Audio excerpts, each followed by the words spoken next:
In July of 2026, Christopher Nolan spent $250 million to put Homer's Odyssey on an IMAX screen.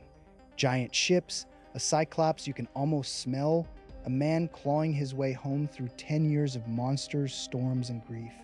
And almost nobody in those packed theaters realized the most unsettling part.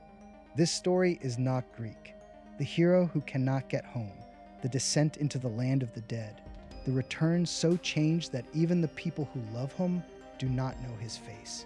That story was already ancient when Homer picked up a stylus. It was already traveling the world. Today, we follow it back. Past Greece, past Troy, into clay tablets, jungle books, and epics no Greek ever heard. Nolan's film didn't just win the weekend, it detonated the culture. Over $1.3 billion worldwide. Print sales of the actual Odyssey jumped 700% in the UK in a single week. Spotify listens of the poem exploded almost as hard. Suddenly, Odysseus feels like a new character. He isn't. Neither is his story. This is not a video about Homer stealing anything. Theft would be the boring version. What's stranger and far more interesting is this. The same narrative skeleton keeps appearing in cultures that never touched Greece. Different languages, different continents, sometimes different millennia. The impossible journey home, the visit to the dead, the hero who comes back as a stranger. Those three beats, hold them. You're going to see them everywhere. So the real question isn't, did Homer copy someone? It's this. Why does the human mind, left alone with grief and distance and death, keep building the exact same story from scratch? Long before there was a Troy to sail home from, there was a king in Uruk named Gilgamesh. 2/3 god, 1/3 man. Unbearable. Until his closest friend Enkidu dies. Gilgamesh doesn't just mourn, he panics. If Enkidu can die, so can he.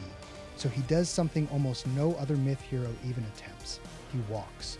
Across mountains, across darkness, toward the only man who ever escaped death, Utnapishtim, the flood survivor. He wants the secret of immortality.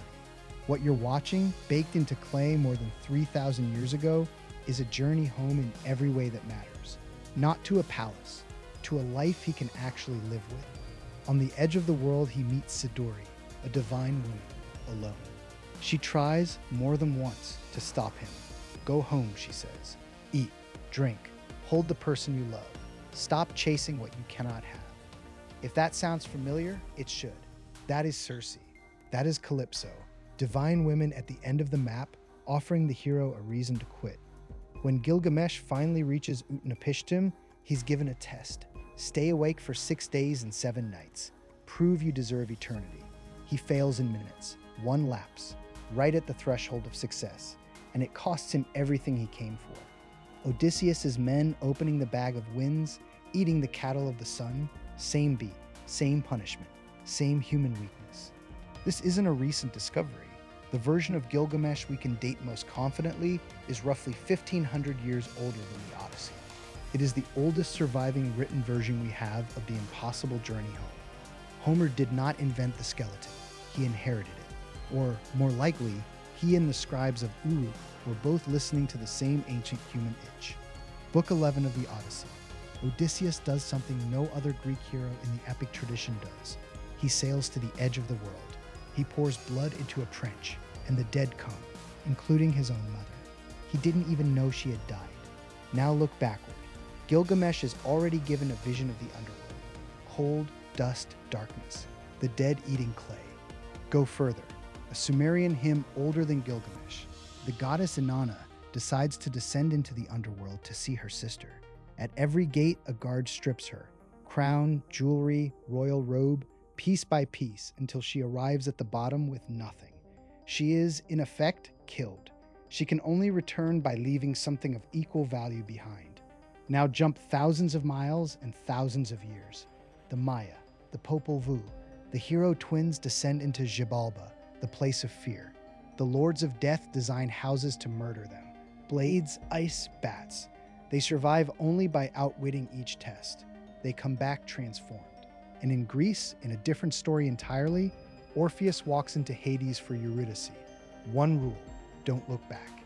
He looks, at the last possible second, at the threshold of the living world. Lay them side by side, Sumerian, Babylonian, Greek, Mayan. a barrier that must be crossed, something precious that must be given up, contact with the dead that grants forbidden knowledge, a rule for the return that one small mistake can shatter. This is not one story slowly leaking across the ancient world. This is the same psychological journey. Grief, the confrontation with death, the price of coming back, independently invented by minds that had no way of speaking to each other. Here is the scene everyone remembers, even if they've never read the poem. Odysseus does not stride into his palace as a conquering king. He arrives filthy, disguised as a beggar, unrecognized by almost everyone he loves. His wife does not know him. His son barely does. An old scar on his leg gives him away, and his dog, who has waited 20 years, recognizes him and dies. That beat is not Greek. In the Sanskrit epic of Nala and Damayanti, the exiled king returns in disguise after years of wandering. His wife does not know him until he passes a private test only the real Nala could pass. In the West African epic of Sunjata, the hero comes home from exile not as the king he will become, but as someone many have already written off. In Norse material, warriors who have been away at war or in hiding are repeatedly reintroduced to their own households through disguise and a recognition scene. Prove who you are, then we will believe you. Why does this keep happening independently in cultures with no contact? Because it names a fear almost every human has felt. After everything you have survived, what if the people who loved you no longer recognize who you've become? That is not a plot device that travels by trade route. That is a fear old enough and common enough that storytellers keep landing on the same solution without ever comparing notes. The scar, the test, the dog who still knows. So what is actually going on? Scholars have two names for this field, and both are useful. Comparative mythology. Put the stories side by side and watch the patterns repeat. And the idea made famous outside academia by Joseph Campbell, the hero's journey. Departure, trial, return. A skeleton that keeps appearing in unrelated traditions. The honest, unglamorous explanation is this. Humans everywhere share the same handful of unavoidable experiences. Grief, long separations, the terror of death, the anxiety of walking back into a house that knew an earlier version of you. Give storytellers that raw material anywhere on Earth, and they will independently construct strikingly similar stories to survive it. Not because they copied each other, because there are only so many honest ways to tell the truth about what it feels like to almost lose everything and then have to find your way home. You will sometimes hear this exact evidence used for something else, a lost global civilization, ancient teachers, visitors who planted the same tale everywhere. The similarities are that striking. The leap is understandable, but the far more interesting answer needs none of that. No lost continent, no unproven teacher, no visitor from somewhere else, only something we already know is true. Human minds, faced with the same fears, reliably build the same kind of story. Independently, repeatedly, everywhere people have ever sat in the dark and tried to make sense of the dark. So the next time someone tells you Homer invented the epic hero, you can tell them this. He didn't invent anything. He wrote down one brilliant, specific, unforgettable branch of a story tree that was already thousands of years old when he reached it. Long before Ithaca, there was Uruk. Long before Circe, there was Siduri. Long before Hades, there was Kur and Duat and Xibalba. Homer was not the beginning. He was a late, magnificent chapter. And if this pattern has its hooks in you, if you want to see how far back it actually goes, there is an even older story than the journey home. A story that doesn't just repeat across 2 or 3 cultures, it shows up in some form on every inhabited continent on Earth. A flood that destroyed the world, and one family that survived it in a boat. That's the next video.